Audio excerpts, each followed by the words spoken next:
তো নমস্কার, জয় হিন্দ বন্ধুরা। আরও একটি ভিডিও নিয়ে তোমাদের সামনে হাজির হলাম। তো আজকেও প্রত্যেক দিনকার মতো আজকেও আরও একটি নতুন ক্লাস নিয়ে হাজির হলাম, এসএসসি জিডির ক্লাস। তো ভিডিওটি ভালো লাগলে তোমরা সবাই লাইক কমেন্ট শেয়ার করো এবং চ্যানেলে নতুন হলে সাবস্ক্রাইব করো। তো চলো ফ্রেন্ডস, আজকে প্রথম প্রশ্ন শুরু করা যাক। তো প্রথম প্রশ্ন হচ্ছে তোমার 1 নম্বর প্রশ্ন শুরু করো। 1 নম্বর প্রশ্ন হচ্ছে সাজিয়াবাদ नदी के किनारे মানে সাজিয়াবাদ নদী কিস নদীকে কিনারে স্থিত হে। সাজিয়াবাদ নামক একটি জায়গা, সেটি কোন নদীর কিনারায় অবস্থিত? তো সাজিয়াবাদ জায়গাটি হিন্ডন নদীর কিনারে অবস্থিত। হিন্ডন নদীর কিনারে অবস্থিত। তারপরে কোশ্চেন নম্বর 2 হচ্ছে বালিয়া কোন নদীর কিনারে অবস্থিত? বালিয়া কোন নদীর কিনারে অবস্থিত? তো বালিয়া নামক জায়গাটি গঙ্গা নদীর কিনারে অবস্থিত। বালিয়া নামক জায়গাটি গঙ্গা নদীর কিনারে অবস্থিত। তারপরে কোশ্চেন নম্বর 3 রাজমুন্দ্রি নামক একটি জায়গা, এটা সম্ভবত দক্ষিণ ভারতের একটি জায়গা। রাজমুন্দ্রি কিস নদীকে কিনারে অবস্থিত? Question number 3। তো রাজমুন্দ্রি এই গোদাবরী নদীর কিনারে অবস্থিত। রাজমুন্দ্রি নামক জায়গাটি গোদাবরী নদীর কিনারে অবস্থিত। কোশ্চেন নম্বর 4 শ্রীরঙ্গপতম কিস নদীকে কিনারে অবস্থিত? তো কোশ্চেন নম্বর 4-এর সঠিক অ্যান্সার হবে তোমার শ্রীরঙ্গপতম কাবেরী নদীর কিনারে অবস্থিত। শ্রীরঙ্গপতম যে জায়গাটি সেটি হচ্ছে কাবেরী নদীর কিনারে অবস্থিত। তো কোশ্চেন নম্বর 5 চলে যাও বন্ধুরা। কোশ্চেন নম্বর 5 তোমার জগদ্দলপুর কিস নদীকে কিনারে অবস্থিত? জগদ্দলপুর কিস নদীকে কিনারে অবস্থিত? তো জগদ্দলপুর ইন্দ্রাবতী নদীকে কিনারে অবস্থিত। জগদ্দলপুর ইন্দ্রাবতী নদীকে কিনারে অবস্থিত। কোশ্চেন নম্বর 6 রাউরকেল্লা এটা উড়িষ্যার একটি জায়গা। রাউরকেল্লা কিস নদীকে কিনারে অবস্থিত? নদী সে যত মানে তোমাদের সম্বোধন কোশ্চেন আছে সেগুলো আসবে, সেগুলোই আজকে আমি রিপিট করাচ্ছি। রাউরকেল্লা কিস নদীকে কিনারে অবস্থিত? রাউরকেল্লা ব্রহ্মাণী নদীকে কিনারে অবস্থিত। রাউরকেল্লা ব্রহ্মাণী নদীর নামটি ভালো করে শুনে রাখো, ব্রহ্মাণী নদীর কিনারে অবস্থিত। কোশ্চেন নম্বর 7 মুঙ্গের কিস নদীকে কিনারে অবস্থিত? তো মুঙ্গের গঙ্গা নদীকে কিনারে অবস্থিত। মুঙ্গের নামক একটি জায়গা, সেটি গঙ্গা নদীর কিনারায় অবস্থিত। তো কোশ্চেন নম্বর 8 অযোধ্যা সে যত মানে তোমাদের সম্মান কোশ্চেন আছে সেগুলো তোমরা ভালো করে দেখে নেবে। অযোধ্যা সরজু নদীর কিনারে অবস্থিত। সরজুর যে নদী যেখানে রাম মন্দির তৈরি হয়েছে, সেই সরজু নদীর কিনারেই অবস্থিত অযোধ্যা। তারপরে বিজনোর ওর কোশ্চেন নম্বর 9 বিজনোর কোন নদীর কিনারে অবস্থিত? বিজনোর গঙ্গা নদীর কিনারে অবস্থিত। বিজনোর নামক জায়গা, সেটি গঙ্গা নদীর কিনারে অবস্থিত। তারপরে কোশ্চেন নম্বর 10 তো কোশ্চেন নম্বর 10 হচ্ছে গুয়াহাটি শহর কিস নদীর কিনারে অবস্থিত? তো গুয়াহাটি শহর গঙ্গা না, ব্রহ্মপুত্র নদীর কিনারে অবস্থিত। গুয়াহাটি শহর আর ব্রহ্মপুত্র নদীর এর কিনারে অবস্থিত।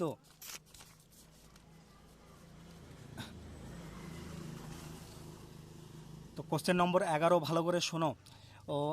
প্রথমবার ভারতরত্ন কবে দেওয়া হয়েছিল? মানে ভারতরত্ন যে পুরস্কার, আর ভারতরত্ন পুরস্কারটি প্রথমবার কবে দেওয়া হয়েছিল, মানে প্রথম কত সালে এবং কত তারিখে দেওয়া হয়েছিল? তো প্রথমবার ভারতরত্ন পুরস্কার দেওয়া হয়েছিল 2 জানুয়ারি 1943 সালে। 2 জানুয়ারি 1943 সালে না,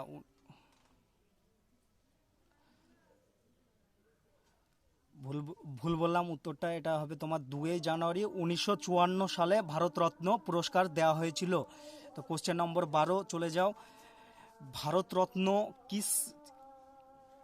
কি দ্বারা দি গই হে, মানে ভারতরত্ন যে পুরস্কার সেটা কার আর মানে হাত ধরে দেওয়া হয়? এই এই ভারতরত্ন যে পুরস্কার সেটি মানে ভারতবর্ষের যে রাষ্ট্রপতি তার হাত ধরেই দেওয়া হয়। এবং ভারতরত্ন পুরস্কার প্রথম, পরের প্রশ্ন, ভারতরত্ন পুরস্কার আর যে শুরু হয়েছিল সেটা প্রথম কে দিয়েছে, কোন রাষ্ট্রপতি দিয়েছিল সেই সময়? তো প্রথম দিয়েছিল ডক্টর রাজেন্দ্র প্রসাদ, ভারতবর্ষের প্রথম রাষ্ট্রপতি, সেই দিয়েছিল ভারতরত্ন পুরস্কার। তো কোশ্চেন নম্বর 13 চলে যাও। মানে প্রথম ভারতরত্ন পুরস্কার আর কাকে দেওয়া হয়েছিল, মানে যখন ভারতরত্ন পুরস্কার চালু হয়েছিল তো তখন ভারতরত্ন পুরস্কারটি সর্বপ্রথম মানে কোন ভারতীয়কে দেওয়া হয়েছিল? তো প্রথম যে ভারতীয়কে দেওয়া হয়েছিল তো সে হচ্ছে ডক্টর সর্বপল্লী রাধাকৃষ্ণন, মানে যার জন্মদিন উপলক্ষে আমরা শিক্ষক দিবস পালন করি, সেই উনি এক বিশেষ ব্যক্তি, তাকেই প্রথম ভারতরত্ন পুরস্কার দেওয়া হয়েছিল। তারপরে পদ্মশ্রী পুরস্কার আর কোন দিন দেওয়া হয়? কোশ্চেন নম্বর 14, পদ্মশ্রী পুরস্কার কোন দিন দেওয়া হয়? তো পদ্মশ্রী পুরস্কার আর দেওয়া হয় এই তোমার রিপাবলিক ডে, সেই দিন রিপাবলিক ডের দিনই পদ্মশ্রী পুরস্কার দেওয়া হয়। তো কোশ্চেন নম্বর 16, পদ্মশ্রী পুরস্কার কার হাত ধরে দেওয়া হয়? পদ্মশ্রী পুরস্কার যেটা, সেই পুরস্কারটা মানে কার হাত ধরে, মানে যারা পদ্মশ্রী পুরস্কার পাওয়ার যোগ্য তাদের হাতে বিতরণ করা হয়। তো পদ্মশ্রী পুরস্কার বিতরণ করা হয় ভারতবর্ষের যে রাষ্ট্রপতি, সেই রাষ্ট্রপতির হাত ধরেই পদ্মশ্রী পুরস্কার, যারা সম্মানিত পুরস্কার প্রাপ্ত তাদেরকেই দেওয়া হয় পদ্মশ্রী পুরস্কার, রাষ্ট্রপতির হাত ধরেই পদ্মশ্রী পুরস্কার দেওয়া হয়। তারপরে কোশ্চেন নম্বর 17, 2023 তারিখে পদ্মশ্রী পুরস্কার, মানে 2023 সালে কতজনকে পদ্মশ্রী পুরস্কারে সম্মানিত করা হয়েছে এবং পেয়েছে এক কথায়? তো 2023 সালে পদ্মশ্রী পুরস্কার পেয়েছে টোটাল ভারতবর্ষে 106 জন ব্যক্তি, তার মধ্যে পুরুষ মহিলাও থাকতে পারে। 106 জন ব্যক্তি কে 2023 সালে পদ্মশ্রী পুরস্কার দেওয়া হয়। এটা তোমাদের কারেন্ট অ্যাফেয়ার্সে আসার মতো প্রশ্ন, ভালো করে দেখবে। এই যে পুরস্কার আর খেলাধুলা থেকে তোমাদের অনেক কোশ্চেন আসবে। তো কোশ্চেন নম্বর 18, তরাইনের প্রথম যুদ্ধ কবে হয়েছিল? তরাইনের যে যুদ্ধ প্রথম, সেই যুদ্ধ কবে হয়েছিল? তো তরাইনের প্রথম যুদ্ধ হয়েছিল 1191, ওই 1191 খ্রিস্টাব্দে তরাইনের প্রথম যুদ্ধ হয়েছিল। 1191 খ্রিস্টাব্দে তরাইনের প্রথম যুদ্ধ হয়েছিল। তারপরে তরাইনের দ্বিতীয় যুদ্ধ কবে হয়েছিল এবং কাদের মধ্যে হয়েছিল? তো তরাইনের দ্বিতীয় যুদ্ধ হয়েছিল মোহাম্মদ ঘুরি এবং পৃথ্বীরাজ চৌহানের মধ্যে হয়েছিল। তরাইনের যে দ্বিতীয় যুদ্ধ সেটা মোহাম্মদ ঘুরি এবং পৃথ্বীরাজ চৌহানের মধ্যে হয়েছিল। তারপর তরাইনের দ্বিতীয় যুদ্ধ কত সালে হয়েছিল? তো তরাইনের দ্বিতীয় যুদ্ধ হয়েছিল 1192 ওই খ্রিস্টাব্দে, সালে 1192 সালে হয়েছিল। তো কোশ্চেন নম্বর 20 অ্যান্সার হবে তোমার 1192 সালে তরাইনের দ্বিতীয় যুদ্ধ হয়েছিল। তো বন্ধুরা, ভিডিওটি ভালো লাগলে লাইক, কমেন্ট, শেয়ার করো এবং চ্যানেলে নতুন হলে অবশ্যই চ্যানেলটিকে সাবস্ক্রাইব করে দিও। তো পরের প্রশ্ন চলে যাও। কোশ্চেন নম্বর 21, মোগল সাম্রাজ্যের সূচনা কত সালে হয়েছিল? মানে মোগল সাম্রাজ্য, ভারতবর্ষে যে মোগল সাম্রাজ্যের যে স্থাপিত সেই সময়কালটা তোমাদের জানতে চেয়েছে। তো 1526 সালে খ্রিস্টাব্দে, 1526 খ্রিস্টাব্দে মোগল সাম্রাজ্যের সূচনা হয়েছিল। ভালো ভালো প্রশ্ন তোমাদের আমি রিভাইজ করাচ্ছি আজকে, ভালো করে চ্যানেলটি শুনবে এবং চ্যানেলটি নতুন হলে অবশ্যই সাবস্ক্রাইব করে দিও। তো কোশ্চেন নম্বর 21, পানিপথের প্রথম যুদ্ধ কবে এবং কত তারিখে হয়েছিল? তো পানিপথের প্রথম যুদ্ধ হয়েছিল তোমার 1526 সালে 21শে এপ্রিল। ভালো করে শোনো, 1526 সালে 21শে এপ্রিল। তারপরে কোশ্চেন নম্বর 22, খানোয়ার যুদ্ধ কবে হয়েছিল? তো খানোয়ার যুদ্ধ হয়েছিল 1527 সালে খানোয়ার যুদ্ধ হয়েছিল।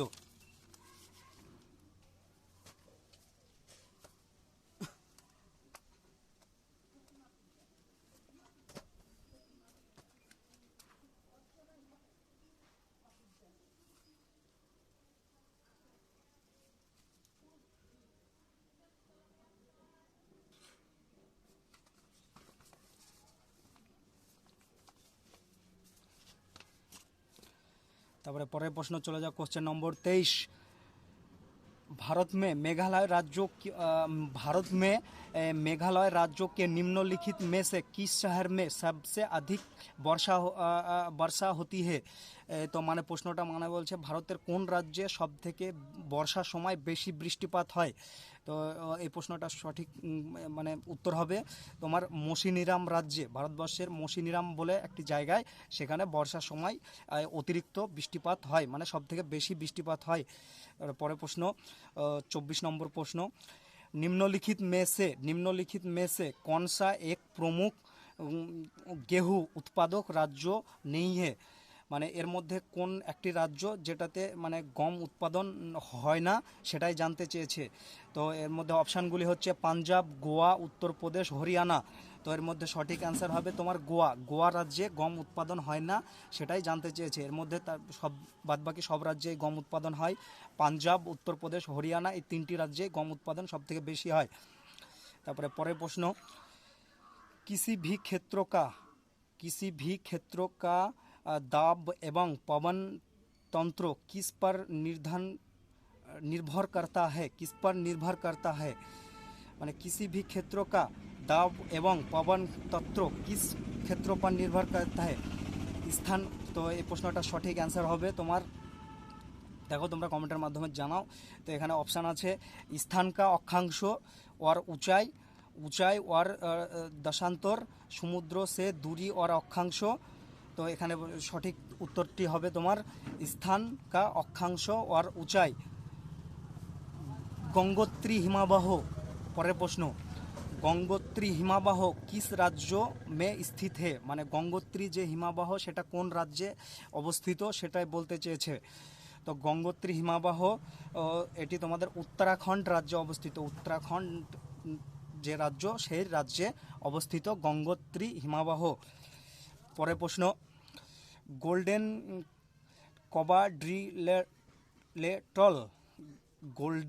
कवाड्रिलेटल superior highway Delhi dash Chennai और मुंबई का जोड़ता है।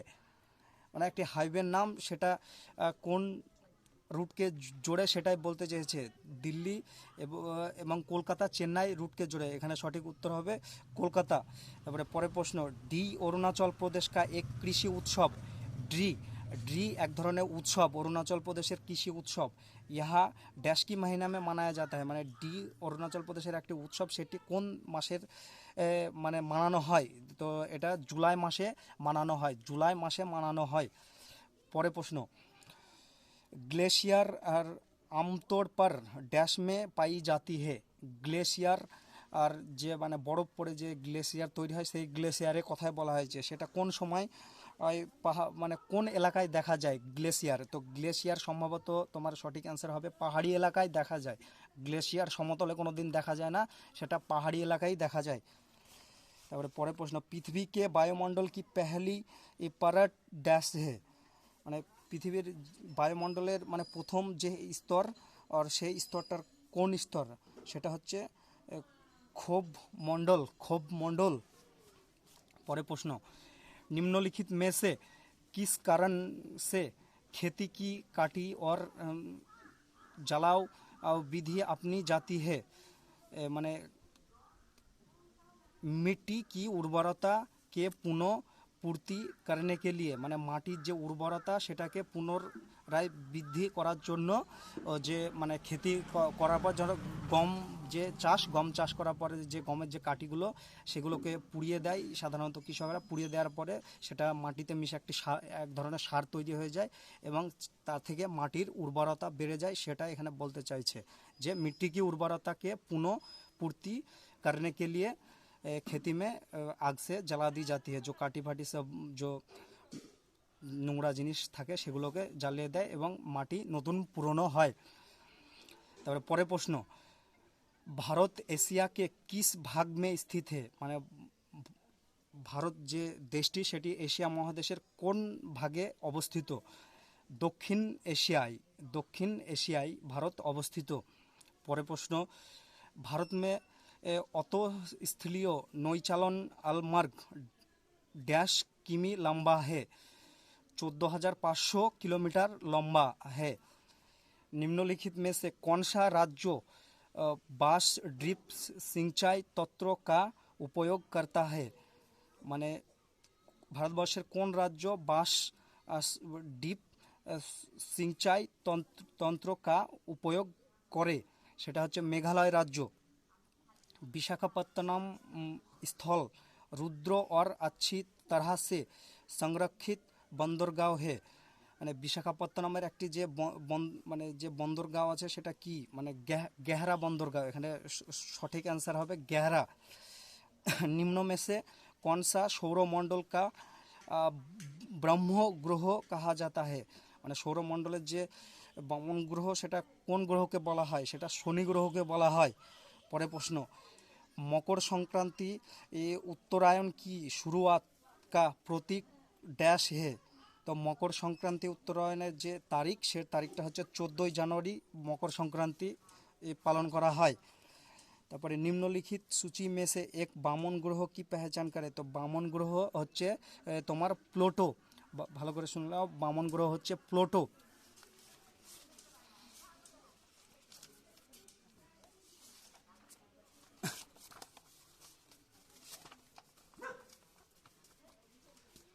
तो चले जाओ बंधुरा परे प्रश्न, किन दो देशों से मृत सागर की सीमा लगती है माने कुन दुई देशे जे मृत सागर सेई सागरेर सीमा आछे। इजराइल और जर्डन, इजराइल एकटी देश एवं जर्डन এই দুই দেশের সীমানায় মৃত সাগরের সীমানা করা আছে। তারপরে পরে প্রশ্ন, নিম্নলিখিত में से कौन सा एस आकार का महासागर মানে কোন মহাসাগর এস আকৃতির মহাসাগর সেটাই বলতে চাইছে। তো আটলান্টিক মহাসাগর হচ্ছে এস আকৃতির মহাসাগর, আটলান্টিক যে মহাসাগর সেই মহাসাগর হচ্ছে এস আকৃতির মহাসাগর। তারপরে নিম্নলিখিত में से कौन सी भारतीय रेल ट्रैक की एक শ্রেণী নেই হে মানে এর মধ্যে বলছে যে অপশনের মধ্যে যে কোন ট্র্যাকগুলো ভারতীয় রেল ট্র্যাকের শাখা না। ব্র্যান্ড গেজ, মিটার গেজ, গজ, ফুট গজ, नौरा गज, एर मध्य फुट गज सठिक उत्तर। विश्व के जल संशोधन में भारत का अंश कितना परसेंट माने विश्वेर मध्य भारतेर जे जल संशोधन करा हय सेटी कततम पार्सेंटेर मध्य आछे। जल शोधन होच्छे 4%, एर आमादेर भारतवर्षे जल शोधन करे राखा हय। निम्नलिखित में से कौन सा कार्यकारित चट्टानों की उदाहरण नहीं है माने एर मध्य কোনটি কার্যকারিত চট্টানের উদাহরণ নাই, সেটা হচ্ছে গ্রানাইট পাথর, সেটাই গ্রানাইট পাথর দিয়ে কোনোদিন চট্টান তৈরি হয় না। ভারত में पहली सीमेंट स्वतंत्र किस वर्ष में स्थापित किया गया था মানে ভারতে প্রথম সিমেন্ট তৈরির যে শুরু সেই শুরুটা কবে করা হয়েছিল, সিমেন্ট তৈরির যে কারখানা তার শুরুয়াত 1904 সালে ভারতবর্ষে প্রথম সিমেন্ট তৈরির উদ্যোগ নেওয়া হয়। তারপরে পৃথিবী के एकमात्र प्राकृतिक उपग्रह की पहचान कीजिए মানে পৃথিবীর একমাত্র মানে প্রাকৃতিক উপগ্রহ কোনটা সেটাকেই বলছে। তো পৃথিবীর একমাত্র উপগ্রহ হচ্ছে চন্দ্রমা। केरल के सबसे बड़ा जलप्रपात क्या है মানে केरल राज्य सबथेके बड़ जलप्रपात कोनटी। तो केरल राज्य सबथेके बेशी जलप्रपात হচ্ছে অধিরাপল্লী জলপ্রপাত। অধিরাপল্লী জলপ্রপাত केरल राज्य सबथेके बड़ो जलप्रपात।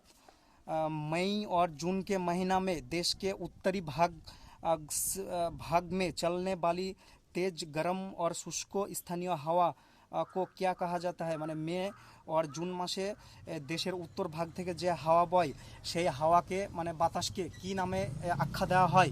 তো সেই বাতাসকে লু নামক একটি বাতাস, সেই লু নামক বাতাসে আখ্যা দেওয়া হয়। তো সঠিক অ্যান্সার হবে লু।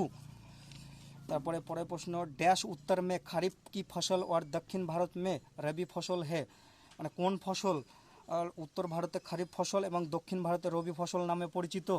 তো এর মধ্যে তোমার তিল হচ্ছে उत्तर भारते खरीफ फसल এবং দক্ষিণ ভারতে সেটা রবি ফসল নামে পরিচিত। তারপরে পরের প্রশ্ন, भारत की पहली जूट मिल किस राज्य में स्थापित किया गया है মানে ভারতবর্ষে প্রথম যে জুট মানে পাটের যে মিল মানে কারখানা সেটা ভারতবর্ষে কোন রাজ্যে প্রথম স্থাপন করা হয়, সেটা আমাদের পশ্চিমবাংলায়, পশ্চিমবাঙ্গাল সেই পশ্চিমবঙ্গ রাজ্যেই স্থাপন করা হয়। তারপরে পরের প্রশ্ন, বর্মি ये भारत के किस पहाड़ी देश की राजभाषा है? बर्मी এই হচ্ছে म्यांमारेर राजभाषा, म्यांमार जे देश सेटार राजभाषा। भारत में शरद का मौसम निम्नलिखित में से किस महीना का अंतराल अंतर्गत पाया जाता है? মানে শরৎকাল, ভারতবর্ষে শরৎকালের যে সময় সেই সময়কালটা কখন? কি বলছে? শরদ কাল, অক্টোবর। শরৎকাল, ভারতবর্ষে যে শরৎকালের সময় আসে সেই শরৎকালের সময়টা কখন? সেই শরৎকালের সময় হচ্ছে তোমার অক্টোবর আর এবং নভেম্বর মাস, সেই মাস হচ্ছে শরৎকালের সময়। পরের প্রশ্ন, भारत में मानसून की अवधि जून के आरंभ से सितंबर के मध्य तक देने की बीच क्या होती है? ড্যাশ দিনও কি বীজ হতি হে? মানে ভারত মে মনসুন আবহাওয়া যে চেঞ্জ হয় সেই চেঞ্জ হওয়ার সময়কালটি কত? 100 থেকে 120 দিন পর পর চেঞ্জ হয়। তারপরে নিম্নলিখিত में से कौन सी भारत में मिट्टी पानी की झील है? सागर। তারপরে कौन सी अक्षांश रेखा भारत के मध्य से होकर गुजरात हो जो देश की जलवायु के प्रभावित करती है? तो মানে কোন রেখা ভারতের গুজরাট রাজ্যের মধ্যে দিয়ে গিয়ে জলবায়ুকে প্রবর্তন করে? তো এটা হচ্ছে কর্কটক্রান্তি রেখা। এটা সঠিক উত্তর হবে কর্কটক্রান্তি রেখা। তারপরে তামিলনাড়ু तट पर अधिकतम वर्षा डैश और डैश के दौरान होता है? মানে তামিলনাড়ুতে অধিকতম বর্ষা কোন কোন মাসের কোন কোন সময় হয়? তামিলনাড়ুতে অধিকতম বর্ষা অক্টোবর এবং নভেম্বরের সময় হয়, অক্টোবর মাস এবং নভেম্বরের সময়। তারপরে গোমতী পশুচারণ में चरवाहो अपने जानवरों के साथ एक स्थान से दूसरे स्थान पर डैश और डैश के लिए निर्धारित मार्ग भ्रमण करता है? चारों और पानी।